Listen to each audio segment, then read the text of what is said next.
This is Justin again. I really like this question. I'm gonna give you a little background on myself, right? So I grew up.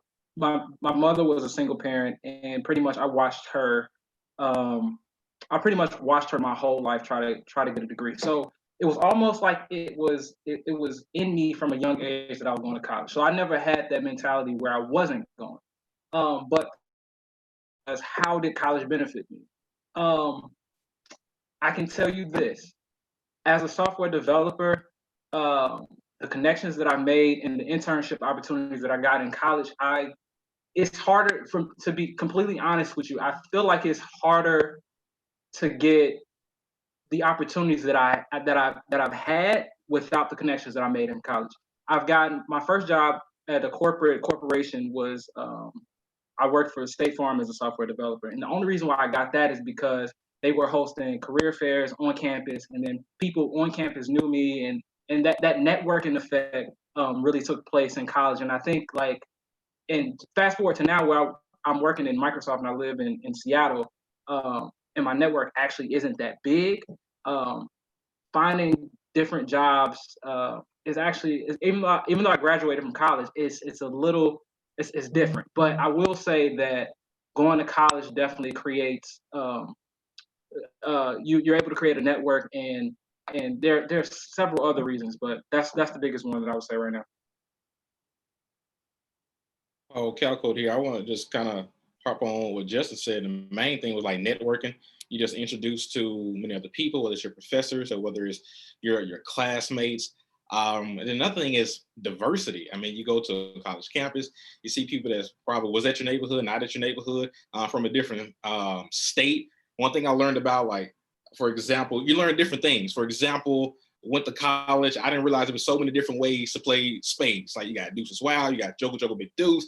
I mean, that's just one area of diversity there. And then for knowledge, I mean, college is not the only place you can get knowledge. Of course, you can, like, I mean, now there's YouTube, there's online free class, there's so much more. But for me, the top three benefits, definitely networking. Like the job that I got now was not through my resume, it was through who I know. So that's huge. And not always what you know. It's a lot of times it's who you know. Knowledge and a systematic approach taught me how to learn. Then the third one, just diversity, being exposed to different things and different people would be the top three benefits of going to college, in my opinion. So yeah, I think I agree. I think both of the things that you said are extremely beneficial. The networking piece, the aspect, and the development and growing.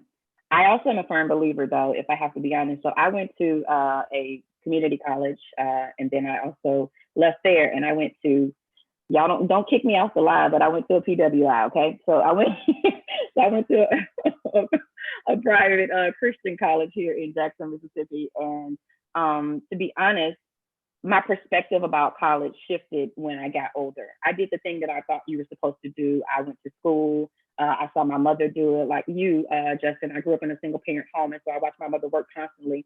And then when I was a little older, in high school, she was working two jobs and then going to night school. And so I watched that progression, and I didn't really have entrepreneurs around me. So that was the thing I thought, oh, that's next. You get out of school and you go to college. Now my perspective on it has shifted slightly because I believe that going to college really is to be determined by your person. So let me explain to you what I mean by that. It depends on one, the trade that you're going into, what skill, what job, because by all means, do I want a doctor to operate on me that has not been to school and college? Absolutely not. Okay, so you go to college. But depending on your skill set, sometimes I feel like college can be, there's a workaround for it. And if you have the discipline to get out and hustle and grind and create a career in your lane, then I think you should absolutely do it. And if you can do it without going to school and accumulating a debt to pay back, where we live in an age where knowledge is so prevalent, it's everywhere. And if you have the discipline to enroll yourself and do essentially what college is, it's just making you say, you paid this money, you're going to show up in this room and I'm going to walk you through this workbook. Right? That's what college was for me. I'm gonna walk you through this book. If you have the discipline to do that, then you probably don't need college. If you are somebody that does not have the discipline to do that and you need to pay somebody to hold you accountable, then by all means, go to school and have somebody hold you accountable. And I think the benefit for people who aren't ready for life that shifts from high school to the real world, I think for certain people, it's beneficial for them to still have somebody holding them accountable, and then you get that experience. But the reality is that these kids are growing up and seeing a lot more, a lot faster, and some people just aren't ready for college. And I really wish we would stop making people feel guilty for living in whatever lane they want to live in. College is for some people, and then for some people, I think they can't afford to skip it depending on their personality. So.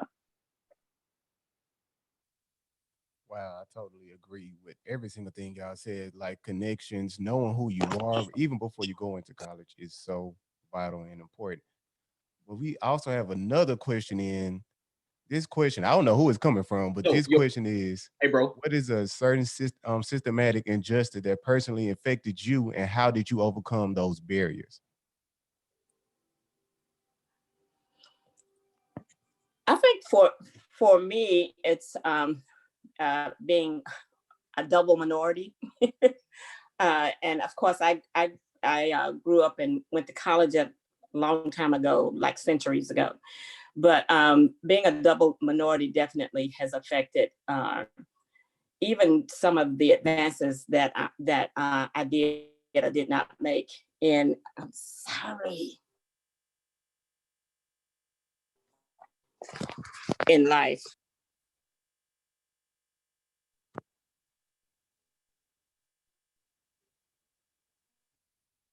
Ms. Harper?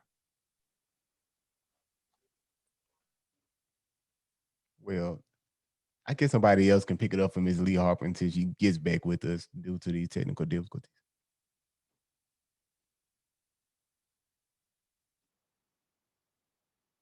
Do you mind repeating the question? No problem. They wanted to know, like, what certain systematic barriers did you have to come over that affected you, that you had to come over? I see you scratching your chin like, a whole bunch of them. I had to come over. I'm okay. All right. So first of all, I am from Jackson. So these are some. So this answer is twofold. I'm actually, Lee. You wanna continue before I start? Actually, I'm gonna step off for a few minutes so I can try to get my computer. Okay. I can't stay on my phone. It's too busy. Okay. So I'm gonna step out and see if I can get my connected to my computer, and I'll be back. All right. Okay. So, how can I answer this? Right. So I'm from Jackson, and anyone, what I've actually learned about Jackson is, I don't know if I actually have an answer to this, but let's just follow me. So I found out Jackson is actually the second blackest city in America behind Detroit. I didn't know that. So coming from, I actually lived in West Jackson. So coming from a not a diverse, but a primarily black area, primarily poor black area, I went from that world to literally living in a population where I think the percentage of blacks was like, I went from a 90, I can't remember percentage Jackson, I think it's 90% to less than 10% area. So I'm like a token in this diverse field, right? And I feel, and to be completely honest with you, like I said, this was a weird question for me, but being the only black, being the only black in a corporation like that, you have to find again networks. Like there was a organization called BDPA, which was pretty much like a networking for Black African Americans who coded in this area, and that actually helped me navigate and meet other people and get my face out there. Versus like if I feel like I didn't have, I don't know if that's a systematic problem though, but my answer to that is I was in an unknown world, and I had to find people to help me out. I don't know if that even makes sense, but that's my answer.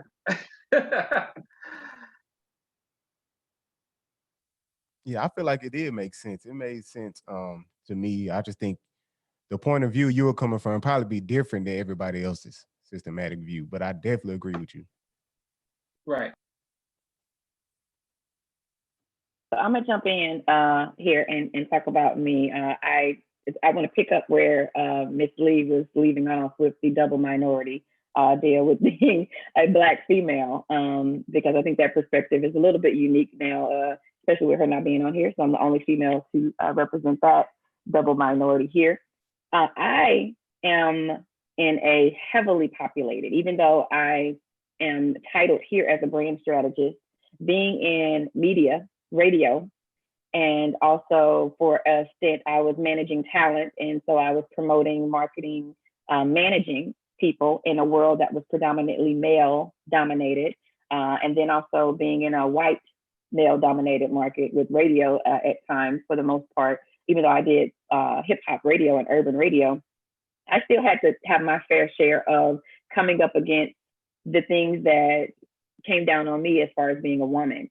And so I think every day I literally had to reset and go in trying to establish not doing too much, not moving forward, not being too aggressive, but being soft enough that I wasn't intimidating, being able to stand in my truth and my knowledge, or being looked at like I'm a know-it-all, because a guy could come in and aggressively make demands about something, about his positioning, about the role, about what he knows in his position. And if I did it, I had another label attached to me. I was being too aggressive, or I was being too, words that aren't as kind, and so I really, for me, it was a constant daily battle of picking my battles, picking the times I put my foot down, picking the times that I took stuff personally that I know if I were a male, that it wouldn't have went that way.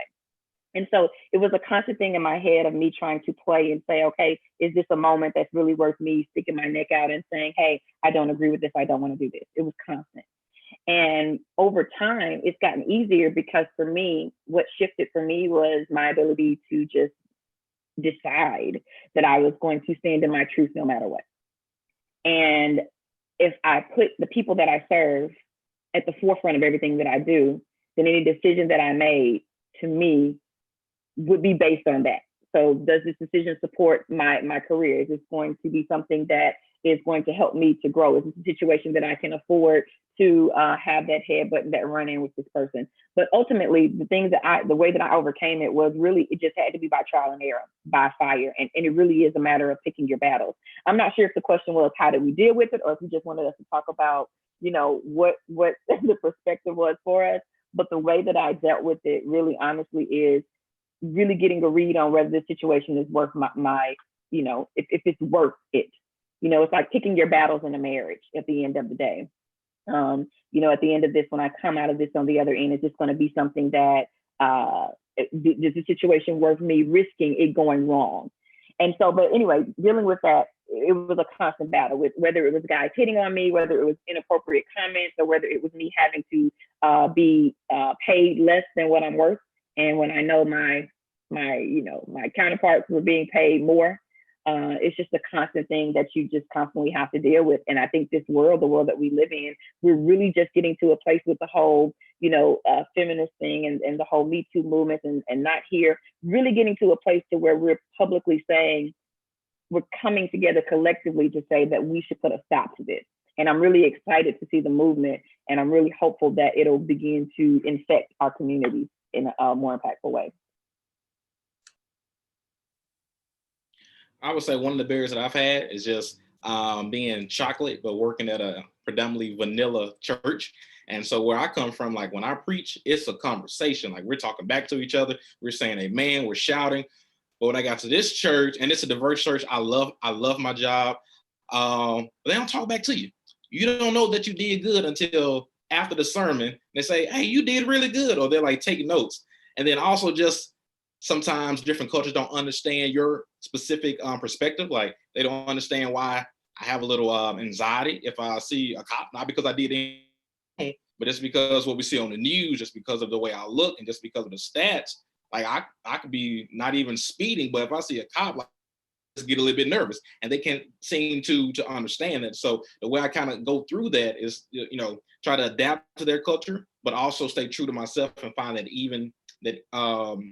balance there. Or you hear different jokes about The Office, and I'm only used to jokes about space. There's different stuff like that. Being chocolate in a vanilla world.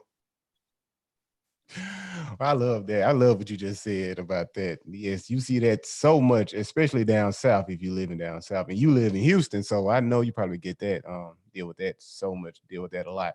And another question we have in is this question. They want to ask, like, because I consider you all to have thrived to like where y'all used to be, where y'all at now. Y'all are thriving. Y'all are doing great as Black people, and you see other Black people who still have like, okay, slackers, a sluggish mentality. Like, how do those who thrive help those get out of that state of mind of just being sluggish and I want somebody to give me this or give me that? Not saying that we shouldn't look for help, but that mindset that we have most of the time is okay, I just need a handout. But y'all didn't have that mindset. So how do y'all help the people get out of that mindset?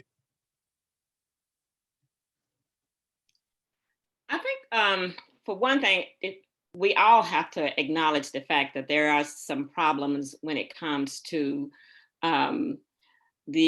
what's available for African Americans in this country. We have to acknowledge that. It is tougher for us to survive because historically we have not been able to survive in this country. We have to remember the reason that we're even here is because we came as enslaved people. And so we still bear that.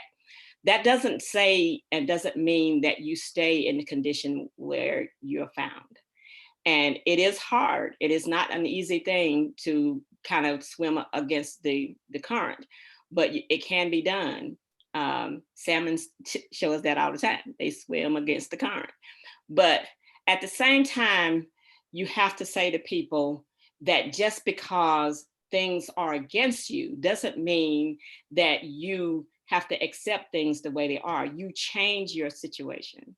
You have the power to change your situation no matter what nobody says. And you can't look at the things that have happened in the past and say that because of those things, I can't make it. What you have to do is like, I'm gonna, in spite of the things that have happened in the past, or in spite of the things that are even happening to me now, that I refuse to let that dictate who I wanna be and who I plan to be. This one of the things I got children y'all's age and older actually, but the things that I would tell them is that, you know, you can't allow people to say who you are and who you are going to be. You design that. You know, you ask God to help you to do that. And when you continue to have that mindset, things will change. If you just accept things the way they are, they won't change because you're not doing anything to make it change. You know, not saying that you're not going to have problems. Believe me, I have had problems and I still have problems. It's still a struggle for me. I look at some of my counterparts who look different than I do, and it seems like they're doing much better a lot of times than I am. But I don't say that I'm not going to give up because of that. What I do is just make me work even harder. And I come into this thing knowing that I may have to work 10 times harder than my counterpart because of some of the things that I face. So it's not impossible. It's not something that is impossible, but it is something that's very difficult and to overcome.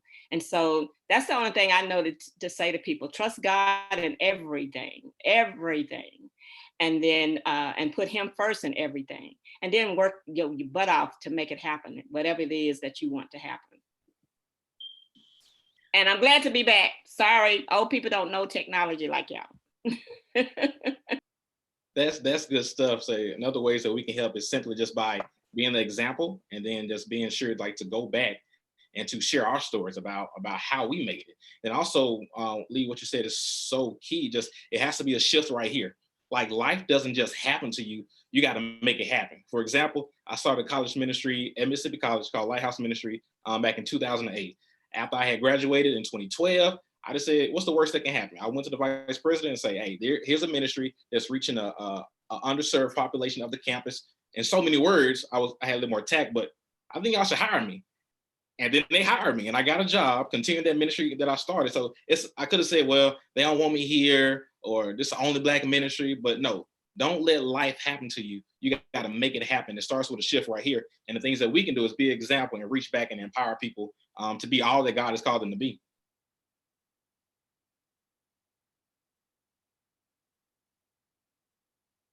I was going to say, I absolutely agree with that, and especially with what you said, Lee. To piggyback off that, I think it was Oprah that said, if you don't define yourself, then you'll allow others to define you for you. If you don't define yourself for you, then you allow others to define you for you. And I talk to my clients, I talk to people in my life. That is the thing that I stress the most, is to know, one, your worth, and then to know where you are, where you're going, and to be established in that.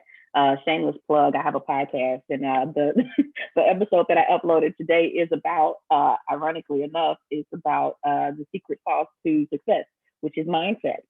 And so I want to give you the 3 tips that I give prior to the mindset tip. So there's like 6 bullet points in there. And the first bullet points are things you need to address and look at before you get to the mindset tips that I have.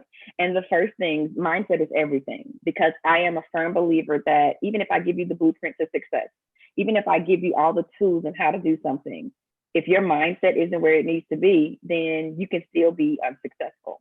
You can still not execute, drop the ball. I can YouTube how to fix a pipe in my kitchen, but if I am not motivated and don't want to do it, and I'd rather pay somebody else to do it, I'm not going to do it. So mindset is everything. But the 3 things are, the first thing is to pay attention to our own patterns and behaviors. I think a lot of times we have to be honest about who we are. And I feel like there are only really 2 emotions in this world. It's either fear or love. And what I mean by that is that I feel like all of our actions are either going to be rooted in fear or they're going to be rooted in love. And so the more aware you are of where your actions are stemming from, the more likely you are to be able to manage your own character, your own personality, be honest with yourself, so that you can know what you need to manage in order to grow in success, because you have to manage yourself as well as managing your business and people around you. And I think sometimes we forget that we have to manage our character and our personality as well. And then the second tip is to get out of the mindset of believing that we can be fearless.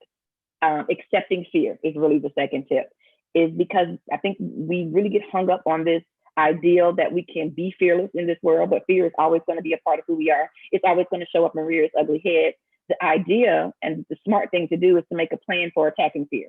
The antidote to fear is action.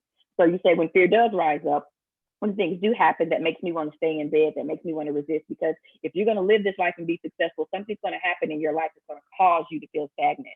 The goal is to have a plan for how to move through fear, to navigate through it, not to accept it, but not to marry it. Don't take it to bed, don't sleep with it, don't take it in the shower with you and roll and cuddle with it at night, but to accept that it's a part of the process, so that when it pops up, you have a plan of how to move through it. And then the third thing is accepting that you're not for everybody, right? You're just simply not for everybody.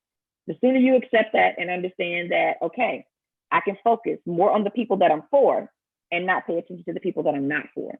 And we often get caught up in focusing on, and it's so easy to do, because a million people can give us a compliment about our face, our hair, or whatever, anything we've done, and one person cannot like it and our world will shatter. We'll be like, wait, what? Why you didn't like it? And 99 people over here saying, you did amazing. You should have a parade, have a building named after you. And one person be like, oh, it's all right. You'd be like, wow, why you don't like it? What happened? And we'll leave the 99 to this one. So just to be accepting of the fact that when you move through life to get to success, that you're not for everyone. And the reality, if this will help you, is that nothing is for everyone. Nothing. Not any brand, not any bit. Well, tissue. We learned in 2020 that tissue is for everyone, but other than that, nothing is for everyone. So yeah, those are my tips. Thank you for that. Thank you for that. That is so important, like knowing who we are, especially like Paul said it. He said it too, like, don't let life, you take a chance on life. You can't just wait for life to happen. Like, you got to make it happen. And so I thank you for that. I got a question for Justin. Okay, this coming from somebody, it seems like they want to move to Seattle. They live in Jackson, and they're asking, like, they don't know if they should move to somewhere so far away from home, like Seattle, to work at somewhere like Amazon. Since you work at Microsoft, I feel like this question is like literally for you. So can you just give that person like some insight on what they should do? I wish I could talk to them directly, but I would say don't let distance scare you. I will say that personally living in Seattle, like I said, I lived in Jackson and I had to move to Bloomington, Illinois, which is primarily white. Um, I got used to that, which was fine, you know. But when I got here, it was a completely different culture shock. And I think I would say don't let distance. I would say don't let distance deter you from a great opportunity, but also understand your environment. Um, if like I said in the beginning, I promise to be honest. I kind of don't like it here. I kind of don't like it here. Um, I don't know. I will say this: the Black community is where I live is mostly Asian, and I have nothing. There's nothing wrong with that, but there are some aspects um, of the South. There are aspects of the Midwest that I do miss that just aren't here. So I will say before you move somewhere, maybe visit it a little bit and um, understand the culture and just understand where you're moving, and understand where your family and friends are too, because sometimes that does get lonely. So Right. So y'all go take that chance. Whoever it is, ask that question you want to move to Seattle, make it happen, and just go ahead and move. Don't wait. You don't gotta stay in Jackson right, your whole life. But right. also, this is another question right here. I feel like it's tailored towards all of you guys. They wanted to know, like, what does striving look like compared to thriving? Like, how can I know that I'm thriving? Is because people liking my Instagram page, or everybody telling me I'm doing good? What does thriving actually look like?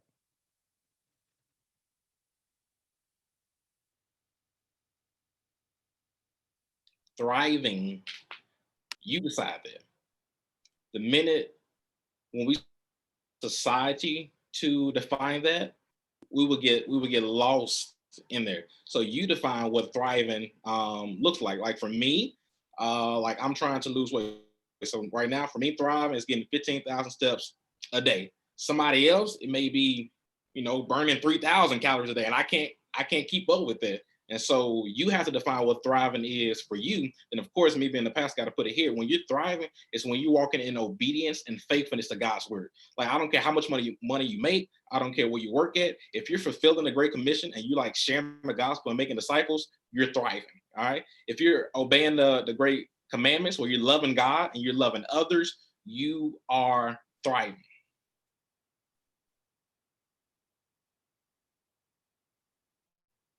Yeah, I'll jump in there while the next person queues up. Is that I think that thriving looks like growth, right? Being here in Mississippi, a lot of the complaints, a lot of times, sometimes, is complacency.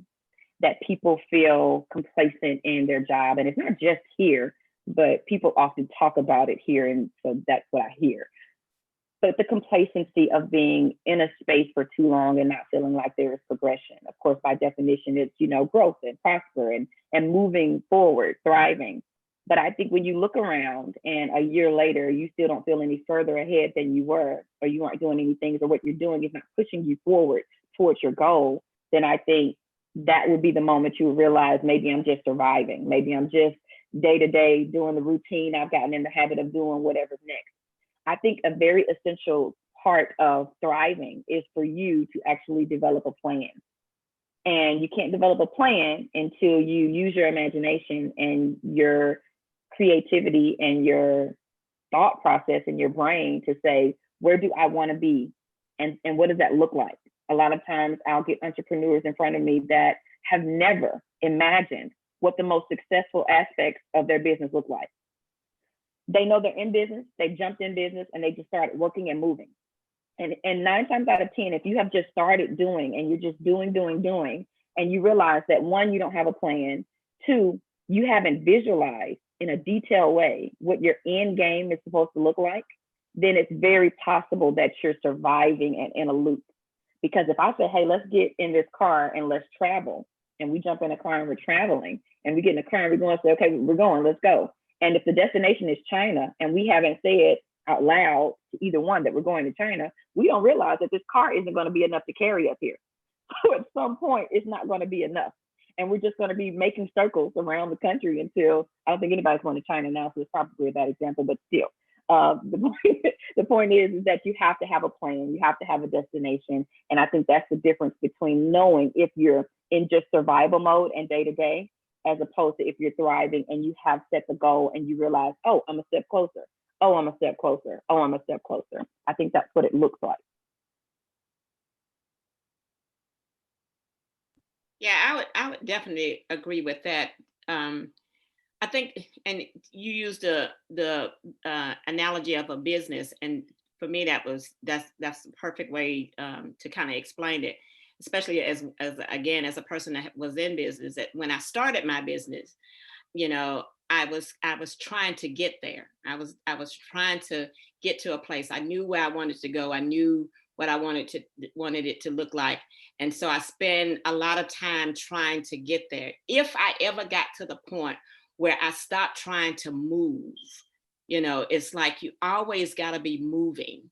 And if I ever got to the place where I felt like I didn't want to move and I was just kind of content where I am, I think that's the time that you need to either let that business go, or because you know, at that point you're probably being called to something else. Because I don't ever think we get where you know, we may set a goal out there, but whether you ever get there, you know, is I don't know if we ever really get there, especially if we understand that there is no place on this side of heaven that is perfect. So you're always trying to make yourself better than what you are. It's like you always, you know, so that thriving is trying to get to that place, or striving, trying to get to that place. And then once you get there, it's like you got to have another plan out there. You got to have another goal out there. This is not enough.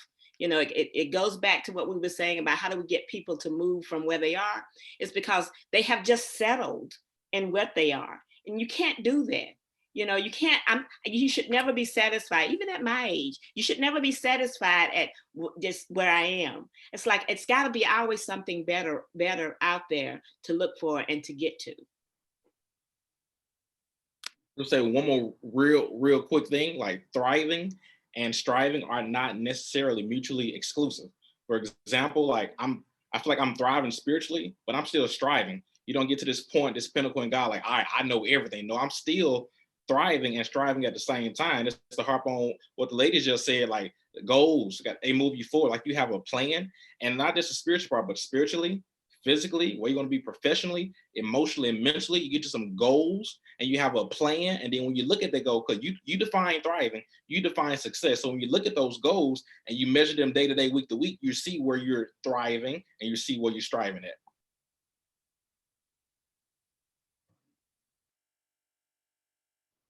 Amen, amen. I think this question is tailored towards all y'all, but I want to ask Ms. Lee Harper first. You know, since we in the coronavirus right now, and students, they are losing internships, students are losing jobs, students are losing scholarship money, and now they're wondering, like, how can I adapt? Like, how can I find me a job when I have to wait all the way to 2021, and then I'm gonna have to face the class of 2021 in my class to get a job? So, and right now I can't work. So what shall I do financially? How should I go about that? The one thing that you always have to look at is in every situation, there's going to be an opportunity, even though it's hard to see that opportunity sometimes.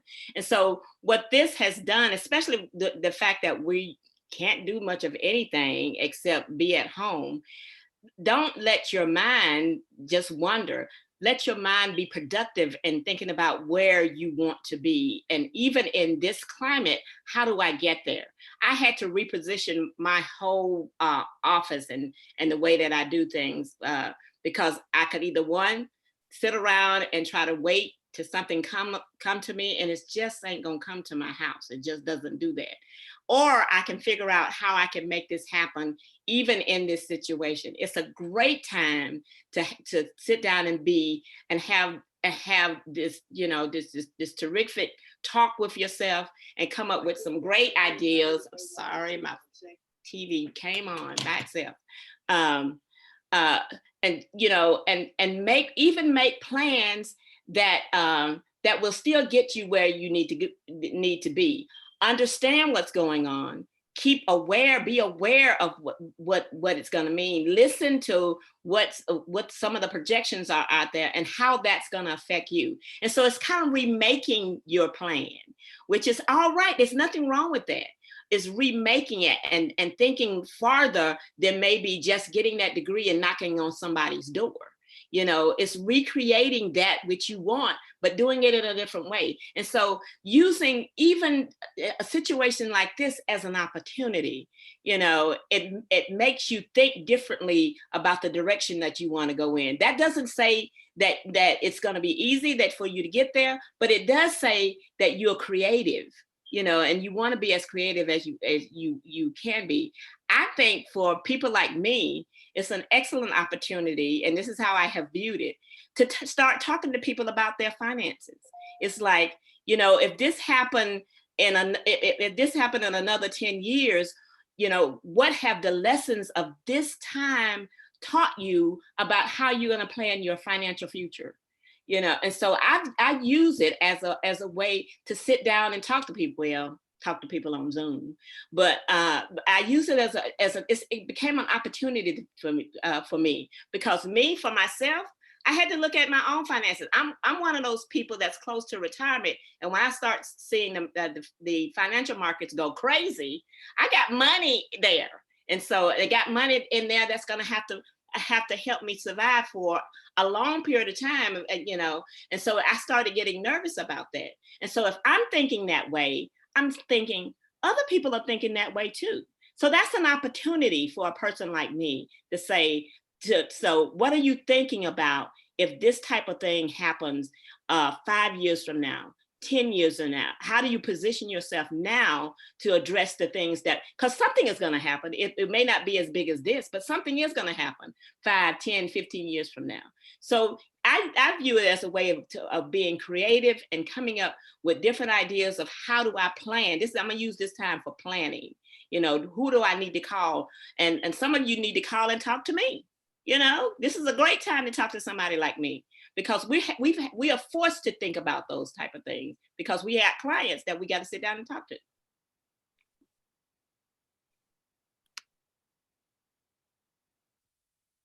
I wanted to jump in and piggyback off that. I think that everything she just said, absolutely. And just to add the sprinkles to the top of the cupcake that she just put out there for you is I really feel like a lot of entrepreneurs are going to be sprung out of this situation in crisis. So many people's lives have shifted, and I think people have realized either one, I can do this from home, or I could do these things on my own, because at this point, a lot of people don't have much to lose at this point. And so innovation is really kind of a breeding ground for that. And so to ask yourself these questions: what brings you the most joy when you do it? What do you do? How do you make your friends' lives better? If you could do something for free for the rest of your life, what would it be? What problem can you and do you solve for people? If you trinkle these questions and ask yourself these questions, this is a perfect opportunity for you to create your own space. This world we live in, you can literally create your own lane and build a business out of dirt. And so literally out of dirt, take dirt, decide to do something creative with it. There is a market for it. Listen, there is something for everybody out there. And so it's a matter of you figuring out where you fit into that market scheme. And I think this crisis or this pandemic has shifted people, and some it's shifted and it's discouraged them. But for some, there really is, and people aren't talking about this population of people a lot because of all the bad things that are happening. There's a population of entrepreneurs and creatives that are really thriving in this. They're growing, they're birthing, and they're like, I can capitalize off this. I can do something and grow from this. I can lift. There are businesses that are thriving. I'm seeing them. My one-on-ones are increasing because people are realizing I'm going to get back to business. Like, business is about to be growing for me. And so I just want to encourage any of the students that are listening to not always be looking for an organization or a corporation to hand you a job, just to understand that you have the ability, like she said earlier, to create your own destiny. Or I think Paul said it, to just create your own destiny, to make your own mark in this world. It is very possible. And right now is the perfect time to do it because we're all shut down. And what do you have to lose? What do you have to lose? Just get out there and do it. And so I just want to encourage you to do those things and ask yourself those questions. They can help you to shift into that space of figuring out what works for you.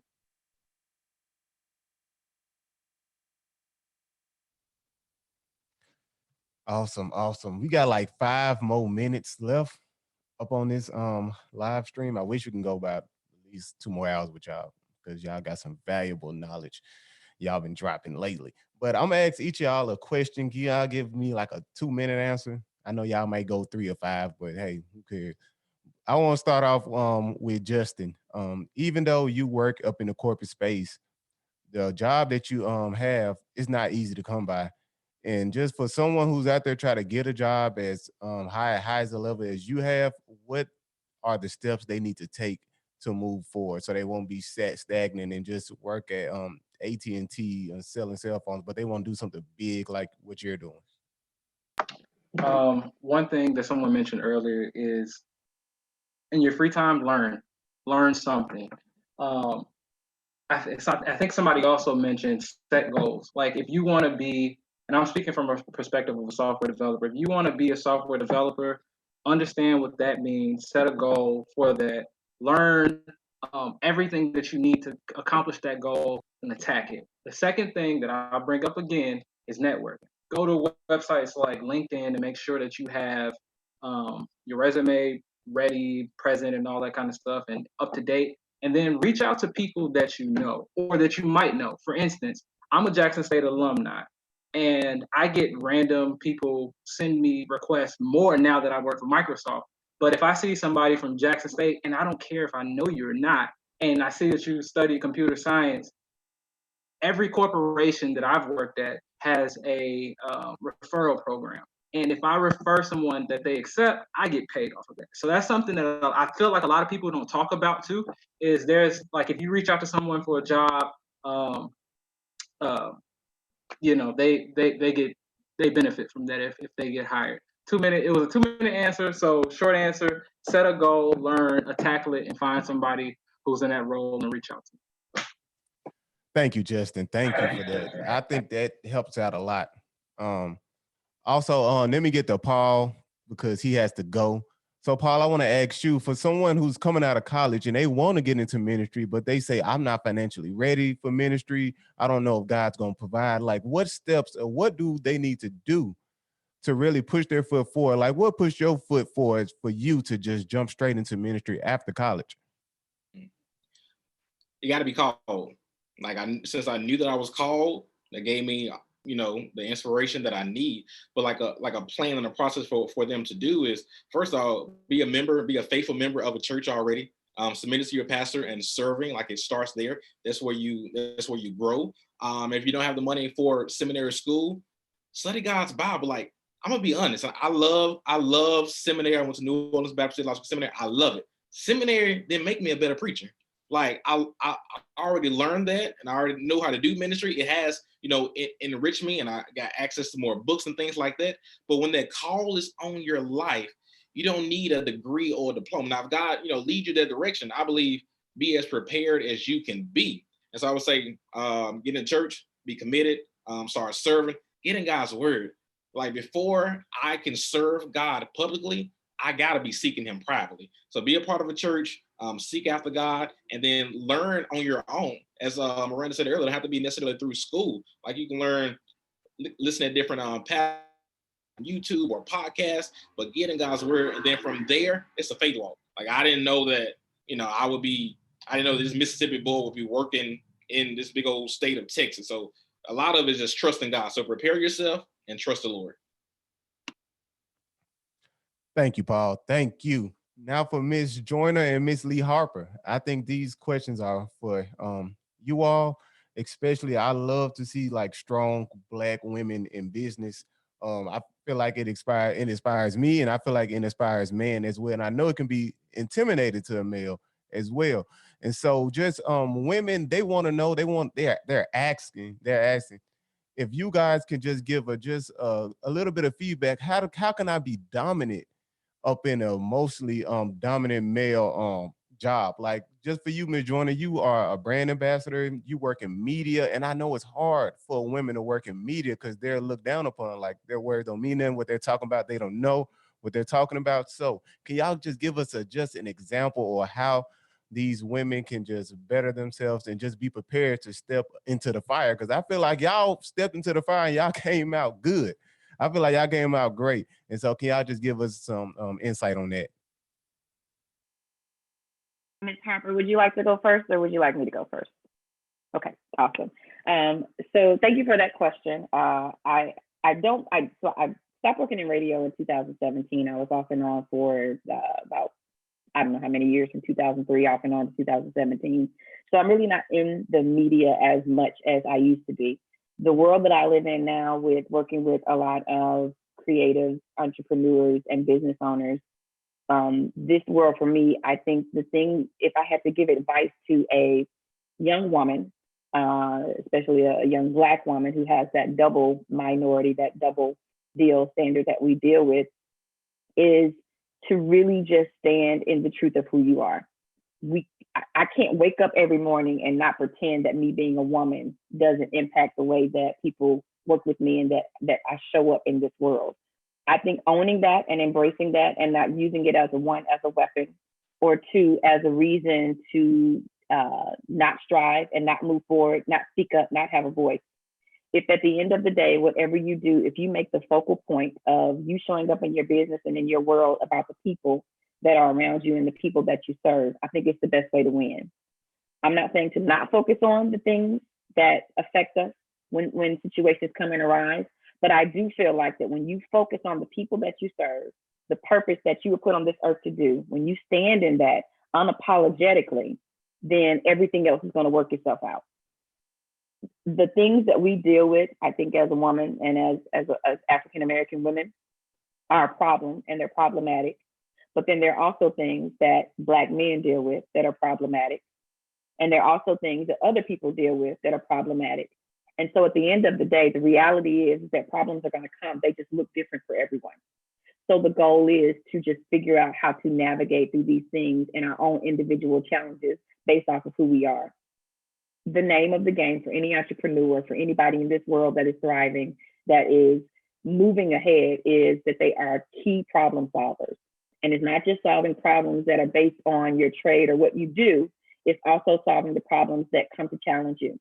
And so instead of taking those things and being the victim and using them as a banner, what I do, and I can only speak for what I do, is that I look at each situation and I say, well, what is the lesson here? What can I learn? And how can I move through this in the best possible way? What's the best roadmap through this? And also, very important, to look at it with curiosity and say, what can I learn about this situation? And how can I use it to make me better at what I do? How can I use this situation to grow me and my character and my personality? How can I leverage this challenge in my business so that the next time it comes around, I can handle it better? And so again, I think it falls back to mindset. It's about how you view it and how you look at it. So that's my response.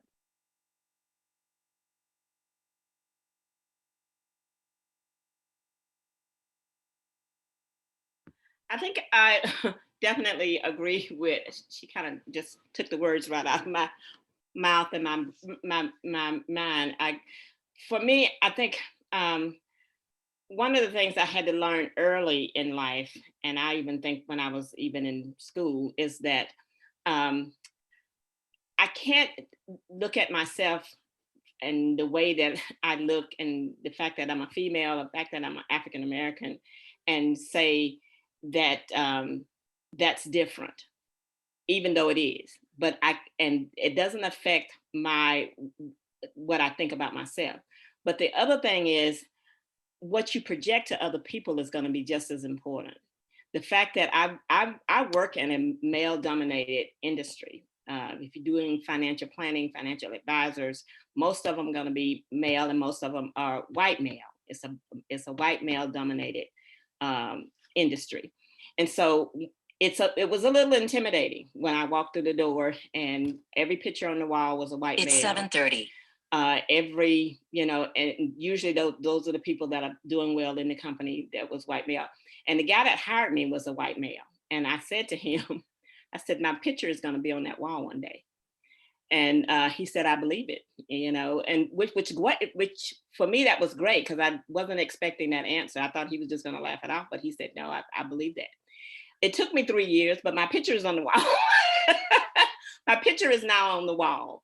The only African-American female on the wall, basically these are your top performing agents in the company. And so I have to say that to myself first. I had to say to myself that I can be just as accomplished as anybody else within this company. The fact that I'm a different gender and a different race, it's not going to make any difference to me. I'm going to work hard and just as hard and even harder to achieve, even in a predominantly male-dominated industry. And so that has helped me over the years. But at the same time, every day I'm made aware of the fact that, you know, even one of the things that picture on the wall does for me is that I'm made aware of the fact that I'm a Black female. But you look across there, you see that who's on the wall. Now there's a couple of Black guys on the wall, but I'm the only Black female. And so every day I'm made aware of that. But that doesn't change anything for me when it comes to the fact of whether I'm going to perform and do what I need to do and hopefully do just as much and even better than they do. Because one of the things that I have to do is that I got a whole group of people that I got to work for and make sure that I'm bringing along with me.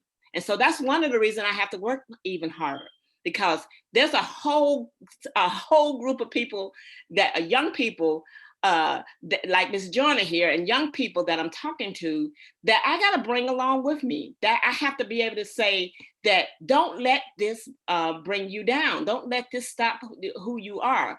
If anything, make it define who you are, because you can do this.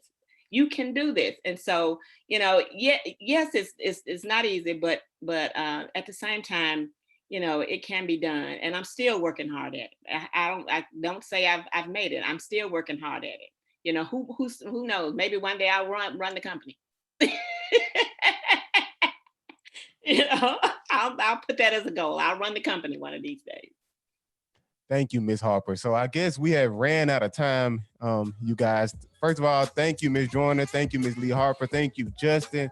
Thank you, Paul, for just giving us a little bit of your time, because I know all of y'all are extremely busy, especially YouTube business owners during this coronavirus. So, man, thank you guys for just coming out. And also, if y'all want to just check out the channel, make sure you subscribe to the Daily Thinker podcast on wherever you get your podcast at. But most of all, just keep on trusting, keep on asking, but most of all, keep on trusting Christ Jesus. Once again, thank you guys for giving us y'all time. Have a great day.